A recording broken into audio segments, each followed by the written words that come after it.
오늘도 우리 가운데 계시는 하나님을 우리가 기억하며 그분을 찬양합니다. 하나님께서 함께 하실 때 거기에 큰 역사가 있습니다. 하나님이 함께 하시는 곳에 위로가 있고 또한 소망이 있습니다. 오늘도 우리 다시 한번 기쁨으로써 주님을 기대하며 기도하겠습니다. 참 좋으신 하나님 감사합니다. 하나님께서 우리를 부르셨습니다. 그 응답에 참 따라서 주님을 쫓을 때 주님 우리 가운데 계시고 또한 우리를 통하여서 역사하여 주시옵소서. 예수 그리스도 이름으로 기도드립니다. 아멘. 찬송가 526장 함께 찬양합니다. 찬송 526장입니다.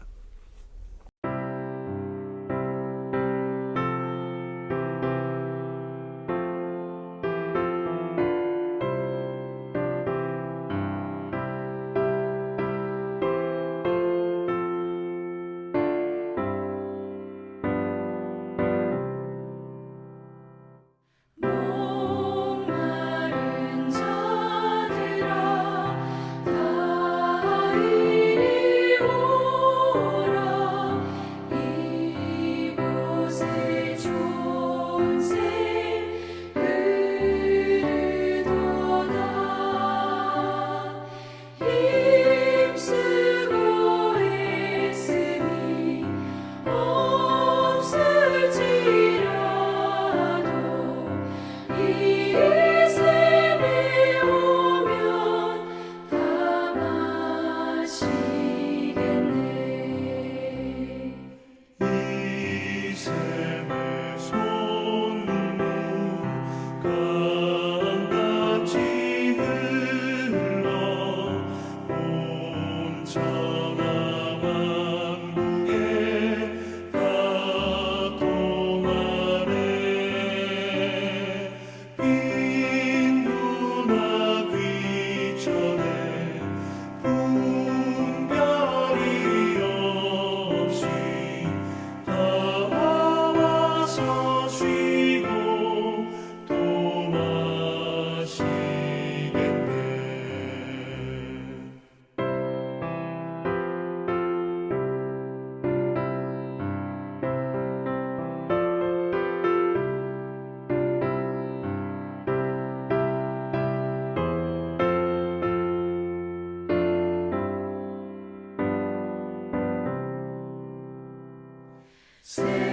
생명수 샘물을 마신 자마다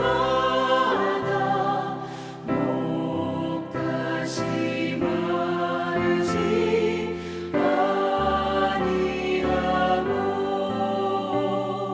손에서 솟아나 생수가 되어 영원히 솟아 늘 풍성하리. 이 샘의 이름은 생명의 샘물 저수정빛같이 늘 맑도다. 어린 양 모자가 근원이 되어 생명수 샘이 늘 그치지 않네.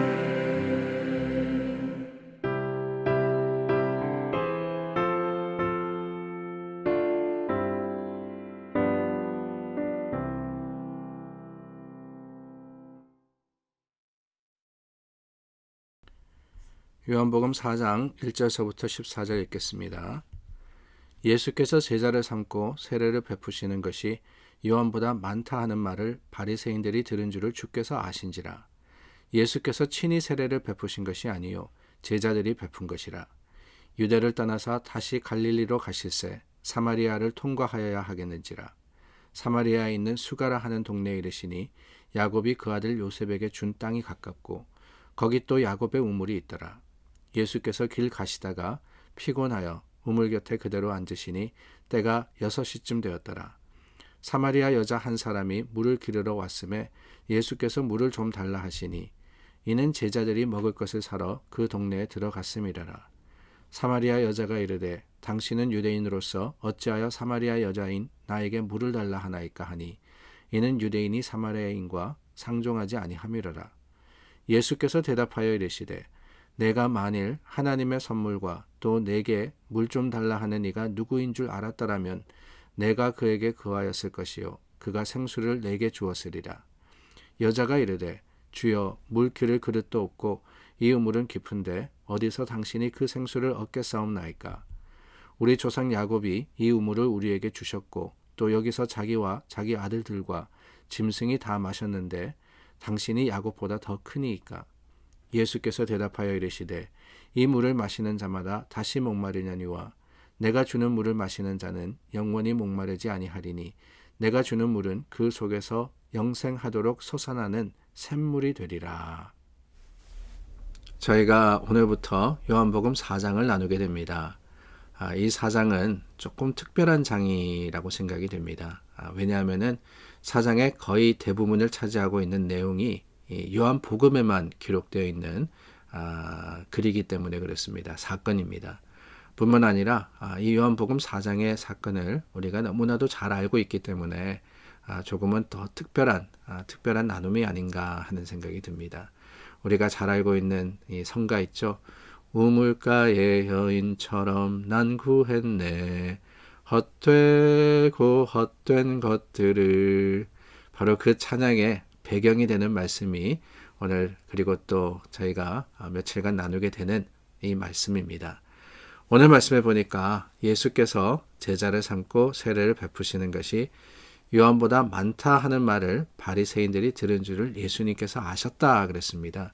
그러니까 요한과 예수님과의 그 관계 속에서 사실 두 사람은 문제가 없습니다. 그런데 주위 사람들이 더 호들갑을 떨었다는 거예요. 그래서 예수님께서 유대를 떠나십니다. 어디를 가시느냐? 갈릴리로 가시는데 우리가 잘 알듯이 유대 땅은 이제 이스라엘에서 치면은 남쪽이죠. 예루살렘을 중심으로 한 그 지역을 이야기하는 것이고 갈릴리라 하는 곳은 위쪽에 있습니다. 갈릴리 호수 주위 부분을 갈릴리 지역이다 이렇게 이야기하는데 그 왼편 그러니까 서쪽 중간쯤 지역이 사마리아라는 곳입니다. 그래서 예수님이 그곳을 가시는데 사실 그 당시 유대인들은 사마리아를 통과해서 가면은 훨씬 더 편하기는 하지만은 굳이 돌아갑니다. 왜 그랬느냐? 다른 게 아니라 사마리아 사람들과 유대 사람들이 관계가 굉장히 나빴거든요. 그래서 그 사마리아 지역을 통과해서 가기보다는 돌아갔는데 예수님께서는 어떻게 했느냐? 갈릴리로 가실 때 우회하지 않으십니다. 그냥 바로 그 사마리아 길을 통과해서 가게 되시는 거예요. 그런데 그 가시는 길에 한 사건이 일어났습니다. 다름이 아니라 수가라 하는 동네, 그 사마리아 동네에 이르렀는데 그래서 우리가 사마리아 여인 이야기다 이렇게 이야기를 하죠. 그 땅이 어떤 땅이냐 다른 게 아니라 요셉에게 준 땅, 야곱이 요셉에게 준 땅과 가깝고 야곱의 우물이 있는 곳이었습니다. 누구의 우물이라고 하면은 그 사람이 판 그리고 사용했던 이런 의미를 가지고 있습니다. 그러니까 야곱, 이스라엘의 조상이 사용했던 바로 그 땅이 이 사마리아 땅이었다는 거예요. 그런데 그 우물 곁에 예수님께서 가게 되시는데 그때가 6시쯤 되었더라 이렇게 이야기합니다. 이스라엘의 시간은 우리와 조금 다릅니다. 그래서 뭐 우리가 굳이 유대식으로 생각할 필요는 없지만은 이 6시라는 것은 정오쯤 된다라는 것을 기억하면 되겠습니다. 사마리아 땅, 그 이스라엘 땅은 척박한 땅이고 또 광야의 땅입니다. 그래서 낮 12시라고 하면은 굉장히 뜨거웠던 때예요. 그래서 우리가 잘 알듯이 그때는 웬만하면은 집 안에 있지 밖에 나와서 돌아다니지 않습니다. 일을 하더라도 이른 아침에 하든지 또한 선선해지는 저녁에 하는 것이지 한낮에는 하지 않는 거예요. 그런데 그 12시에 예수님이 우물에 있고 사마리아 여인 하나가 물을 기르러 그 우물로 나왔습니다. 만나게 되었죠. 근데 그 만남의 순간에 정말 생각하지 않았던 생각지도 못하는 하나의 사건이 일어납니다. 예수님께서 이 여인에게, 사마리아 여인이죠, 이 여인에게 물을 달라라고 이야기를 하는 거예요. 얼마나 당황스러웠을까요? 예수님은 의도적으로 물을 달라 그러셨을 겁니다. 그런데 그 부탁을 들은 사마리아 여인은 정말 황당할 수밖에 없었습니다. 왜냐?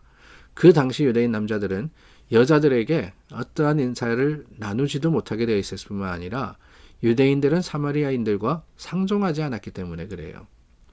유대인들이 사마리아인들과 상종하지 아니하다.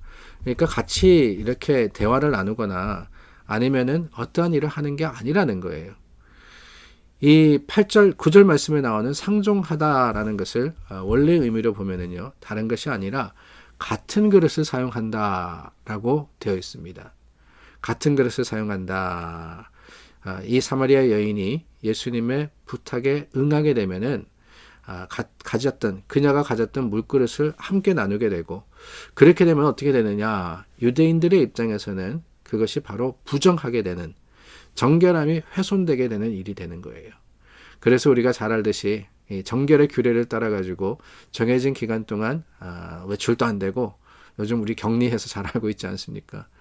또한 이 정결제를 드려야 되는 그러한 번거로운 일이 생기는 겁니다. 그렇기 때문에 유대인들은 아예 불경스러웠던 사마리아인들과 함께 하지 않았던 거예요. 그런데 여러분, 그럼에도 불구하고 예수님께서는 이 유대인들의 어떻게 보면은 영적인 교만을 깨뜨리시고 이 여인에게 부탁을 합니다. 물을 줄 수 있느냐? 물을 줄 수 있느냐?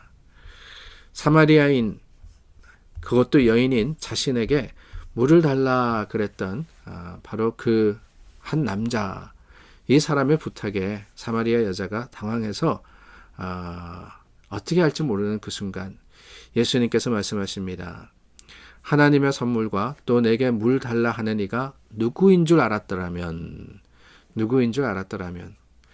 그러고 보면 중요한 것은 예수님이 누구시냐라는 것을 아는 게 아닌가 하는 생각이 듭니다. 사실 이 유대인 여자, 이 순간에 그 마음에 들었던 여러 생각들, 그 생각들은 무엇이겠어요? 규례가 어떻고, 정결이 뭐고, 할 수 있냐 없냐, 이게 가능하냐 아니냐, 이러한 세상적인 관례와 관습을 따졌을 거예요. 그런데 중요한 것, 예수님의 이 한마디는 뭐냐, 다른 게 아닙니다. 뭐가 중요하냐 하는 거예요. 뭐가 중요하냐. 예수님을 만났는데 무슨 관례가 중요하고, 무슨 전통이 중요하고, 무슨 생각이 중요하냐. 예수님이 오시면은 그 예수님을 붙들어야죠. 예수님을 만나야죠. 이게 가장 중요한 거 아닙니까? 예수님께서 한 여인을 찾아오셨습니다. 그 여인, 당황하는 가운데서 예수님을 보기보다는 그 예수님이 누구시냐라는 것을 알지 못하고 오히려 여러 가지를 따지는 모습을 보면서 혹시 우리도 그렇지 않은가 하는 염려가 들었습니다. 오늘 우리가 붙드는 것은 관습이나 생각이나 전통이 아니죠. 바로 예수 그리스도십니다. 그 예수님을 다시 한번 붙들 때 주님께서 우리에게 생명이 되어주시고 주님으로부터 솟아나는 생수를 우리가 받아 누릴 수 있음을 기억하는 지혜로운 자들이 될 수 있기를 바랍니다. 기도하겠습니다.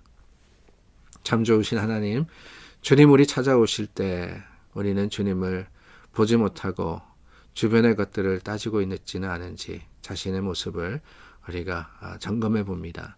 주님만 바라볼 수 있도록, 주님을 깨달아 알 수 있도록 우리에게 지혜를 주시옵소서. 예수 그리스도 이름으로 기도드립니다. 아멘.